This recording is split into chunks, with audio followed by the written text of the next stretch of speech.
We'll understand vanishing and exploding gradient in this video.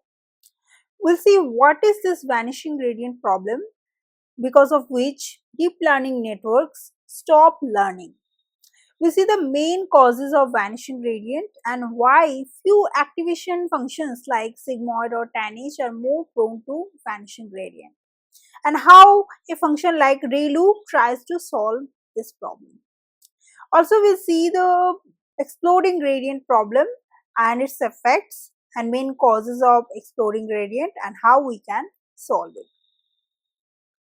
Now, why deep learning networks stop learning? So, one of the reason is this vanishing gradient that we are exploring here. So, how neural networks learn? So, if consider this is a very simplest 2D curve for 2D loss curve for gradient descent, and what we do in gradient descent, we compute the gradient, right? So, in this point here we have a positive gradient, in this point we have a negative gradient, and here is the minimum point where we want to reach. So, if the gradient is positive, then we will move in the negative direction. If it is negative, then we move in the positive direction to reach this minimum point. And for deep learning, we use gradient descent with backpropagation. But if we just see the main idea behind gradient descent, we update weights using gradients. So, this is the main update equation for gradient descent. Wt plus 1 is Wt minus alpha times gradient of this loss. So, the loss or error. So, gradient defines how much this error changes. If the gradient is large, then that means we'll have fast learning. So, if the gradient value is large, so that means the update will be more here, right? If we have a small gradient, then update also will be small. Of course, this learning parameter has some effect, but consider we have a constant learning rate. So, in that case, the gradient magnitude will define how much this update is changing. So, in neural network, we use gradient descent with backpropagation, and how it happens, we compute the gradient starting from the last layer. So, here we compute del y hat. So, this is the gradient of loss with respect to y hat. A13 and y hat is both same. Then here we also compute del z13 from here.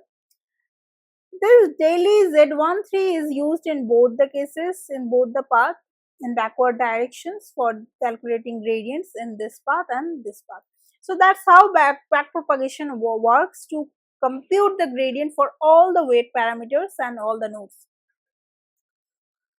Now, gradients become very small as they move backward through layers. So, that is the main problem with vanishing gradient descent. So, as we are moving backward from the last layer to the first layer, as we move in the earlier layers, so this gradients become smaller. So, that is the vanishing gradient problem. So, earlier layers stop learning and deep networks train very slowly. Now, why it can happen? So, we will understand the reasons one by one. So, del W113, let us say del W113 is here. So, this if you want to calculate, we have to calculate del A13. So, A13 and y hat is same.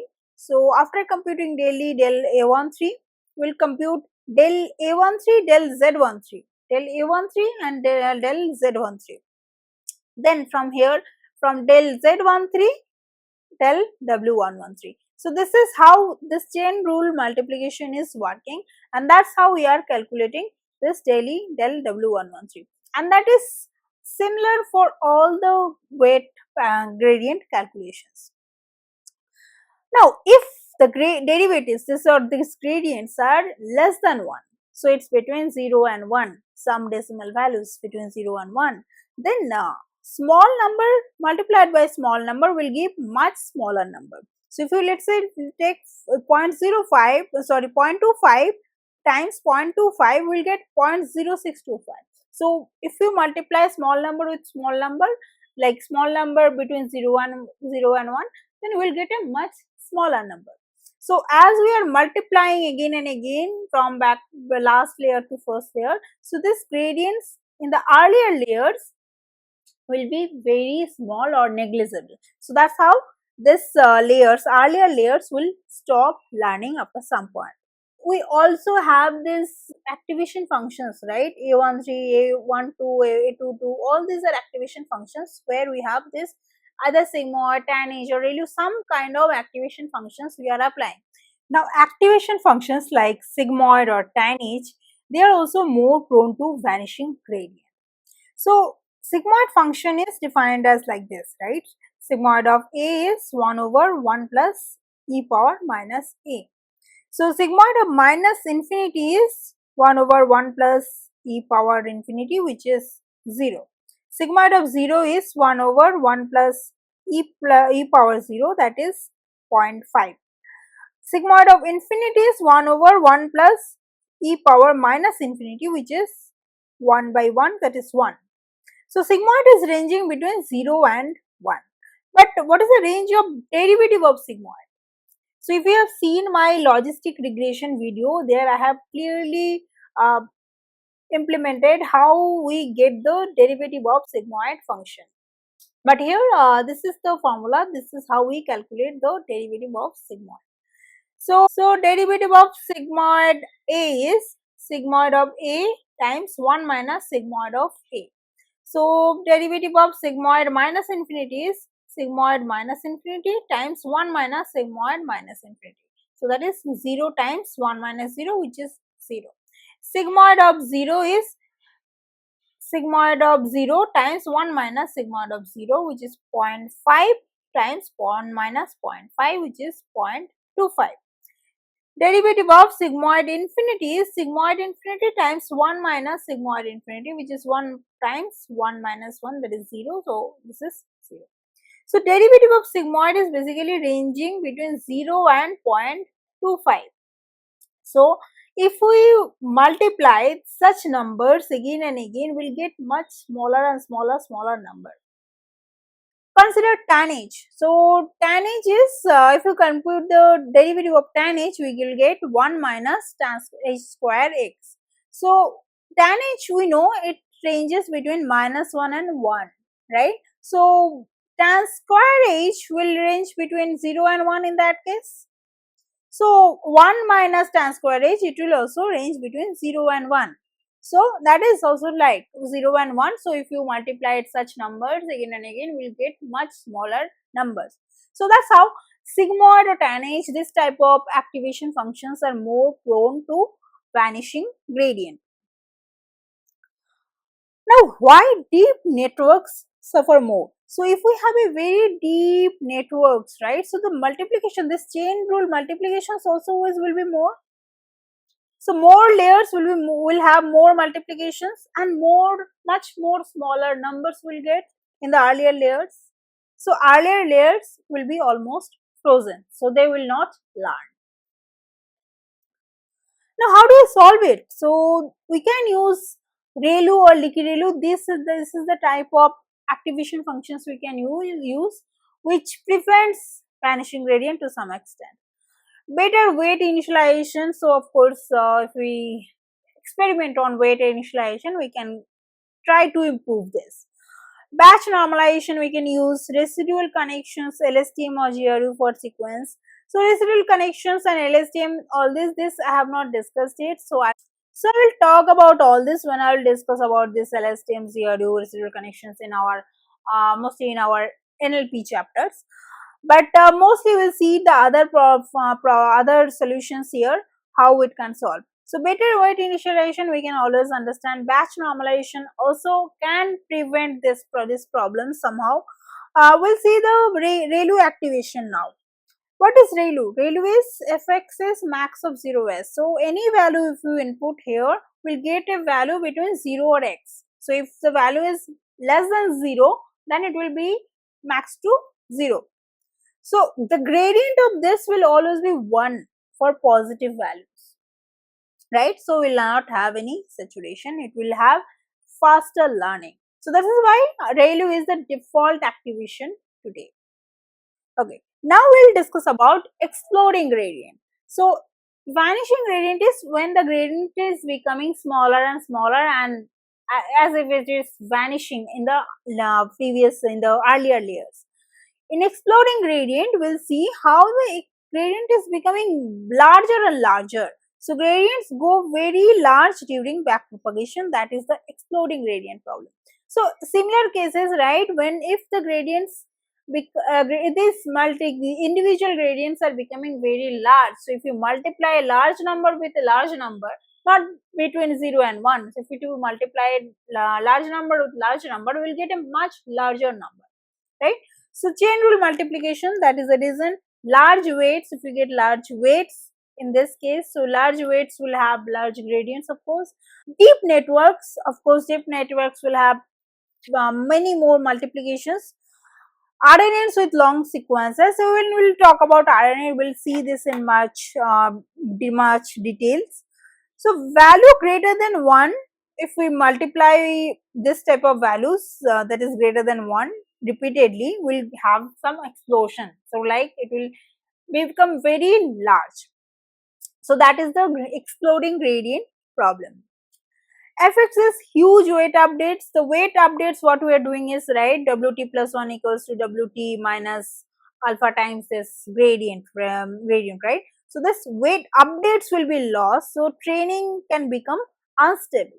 So if we have this training curve, right? So and this weight updates, Wt plus 1 is Wt minus alpha times this gradient, right? So if this is more, right, this gradient updates will be more, right? So that means we can have oscillations, so the training can become unstable. Loss becomes an n or infinity, that also can happen because of this kind of unstable training. And loss suddenly jumps and training diverges. So there is possibility that training can diverge instead of converging. Now, how do we fix exploding gradient? Gradient clipping is one problem that we'll see here. Smaller learning rate we can use. Of course, if we have smaller learning rate, so even if the gradients becoming larger, if we have a smaller learning rates, then we can try to prevent this exploding gradient problem. Better weight initialization, so we can try to have better weight initialization so that this weights doesn't explode. Batch normalization is one way to normalize or standardize the weights so that we can help in solving exploding gradients problem. LSTM is zero. When we'll talk about RNA and all these problems, then we'll talk more about this exploding gradient problems. So these are the ways. We'll see few things here. What is gradient clipping? That we'll see. Other things I think we can easily understand how it helps. So what is gradient clipping? So let's say this is the gradient. What we do is we divide it by the magnitude of this gradient, then we get the direction, and we multiply it by c, some scalar. So what happens if this gradient magnitude is greater than c, right? So if the gradient magnitude is greater than c, that means we are dividing by this larger number and multiplying with a much smaller number.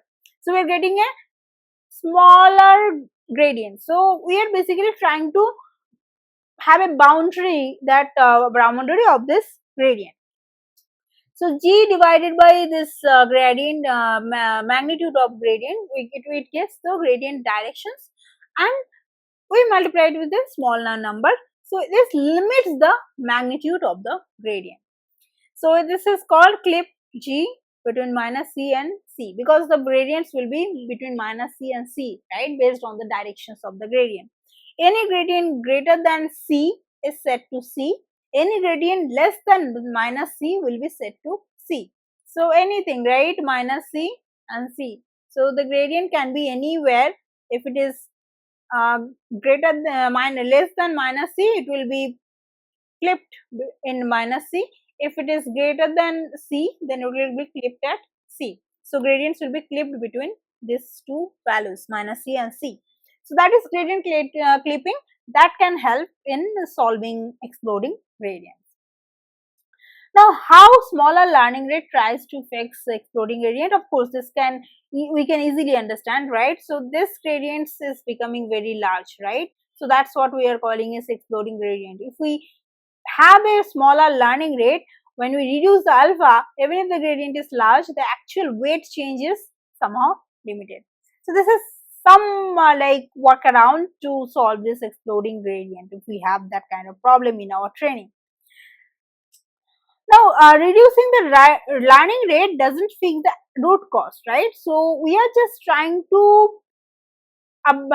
fix the update part, right? The weight update part. But the main problem is the gradient is becoming larger and larger. So reducing the learning rate, if we have a smaller learning rate, it doesn't solve the actual root cause. So it basically slows down learning everywhere, right? If we reduce this learning rate, so it will slow down the learning everywhere. It's hard to choose the right value. So we have to have some experiments, make some experiments on this learning rate. Fails for very deep networks and RNNs, of course, and conflicts with vanishing gradients. So vanishing gradients, what is these two are contradicting with each other. So a vanishing gradient problem is gradient is becoming smaller and smaller. So we need, if we have a very small learning rate as well, then gradient again will become smaller. So if we have to have a right value so that we don't have vanishing gradient as well as exploding gradient. Otherwise, our training will become very unstable. Now, better weight initialization and batch normalization we can easily understand. So it helps in solving exploding gradient.